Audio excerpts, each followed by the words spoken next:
Welcome back. আশা করছি আপনারা সকলেই ভালো আছেন। তো আজকের ভিডিওতে দেখাবো যে ধরনের ভাইরাল ফটোগুলো কীভাবে তৈরি করবেন, যেগুলোর মাধ্যমে খুব সহজে আপনি এই ধরনের ফটোগুলো তৈরি করতে পারবেন। এই জন্য আমাদের প্রয়োজন হবে জিমিনি অ্যাপ্লিকেশন। আমরা আমাদের ফোন থেকে গুগল জিমিনি অ্যাপ্লিকেশনটিকে ওপেন করব।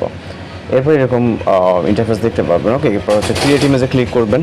এরপর এখান থেকে প্লাস আইকন থেকে গ্যালারিতে চলে যাবেন। ওকে, দেন এখান থেকে আমরা জাস্ট একটি ছবি নিব যেটার ফেস ক্লিয়ার বোঝা যাবে এবং ক্লোজ থাকবে। ওকে, এরকম একটি ছবি হলে ভালো হবে। এরপর মূলত আমরা এখানে নির্দিষ্ট একটি প্রম্পট নিব, যে প্রম্পটের মাধ্যমে আপনারা এই ধরনের ফটো খুব ইজিলি তৈরি করতে পারবেন। বেশ কিছু প্রম্পট দেওয়া থাকবে, এখান থেকে আপনি আপনার মতো করে প্রম্পট কালেক্ট করবেন। আমরা প্রম্পটকে কপি করব। কপি করার পর জিমিনি অ্যাপ্লিকেশনে চলে যাবো, ডেস্কটপ অপশনে পেস্ট করে এখান থেকে আমরা সেন্ড বাটনে ক্লিক করব। এরপর অপেক্ষা করবো এখানে সর্বোচ্চ 20 সেকেন্ডের মতো। এর ভিতরে মূলত আমরা আমাদের কাঙ্ক্ষিত রেজাল্টটি পেয়ে যাবো। আর যারা চ্যানেল নতুন আছেন অবশ্যই চ্যানেলটিকে সাবস্ক্রাইব করে রাখবেন। এছাড়া আপনাদের রিকোয়েস্টেড কোনো তাহলে সেটাও জানাবেন। আমরা এই টাইপের ফটো বা ভিডিও এডিটিং টিউটোরিয়াল আপলোড দেওয়ার ট্রাই করবো।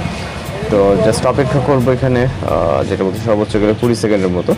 জাস্ট দেখতেই পাচ্ছেন রেজাল্ট, এবং ভিউ করে এটাকে সেভ করে নেবেন। ওকে, তো পরবর্তী আরও একটি ইমেজ এখানে আপনাদেরকে জেনারেট করে থাকবো, এবং এছাড়া বেশ কিছু প্রম্পট আমরা প্রোভাইড করবো। আপনার যেটা ভালো লাগবে আপনি সেটা আপনার মতো করে কালেক্ট করে নিতে পারবেন। ওকে, আর কোথাও সমস্যা হলে অবশ্যই জানাবেন। তো আমরা পরবর্তী আরও একটি ছবি নিয়েছি, নেওয়ার পর সেম একইভাবে পরবর্তী আরও একটি প্রম্পট। আপনার চাইলে একই ছবি দিয়ে আলাদা আলাদা প্রম্পটের মাধ্যমে আপনি ভিন্ন ভিন্ন ছবি জেনারেট করতে পারবেন। ওকে, তো আমি জাস্ট এক্সাম্পলের ক্ষেত্রে অন্য একটি প্রম্পট এবং অন্য একটি হচ্ছে ছবি নিয়ে জাস্ট আপনাকে দেখাচ্ছি। ওকে, সেমভাবে প্রম্পটে পেস্ট করে এখান থেকে সেন্ড আইকনে ক্লিক করতে হবে।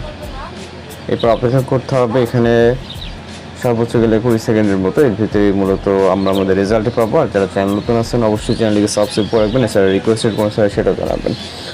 তো এখানে জাস্ট কিছু নিচে থেকে শুকলে দেখতে পাচ্ছেন। তো এইভাবে একের পর এক ফটো জেনারেট করে নিতে হবে। এখানে অনেক সময় নেটওয়ার্ক ইস্যুর জন্য ছবিগুলা জাস্ট ইমেজগুলা ভিজিবল হতে একটু সময় লাগতেছে, মূলত হচ্ছে নেটওয়ার্ক ইস্যুর জন্য। ওকে, দেখতে পাচ্ছেন।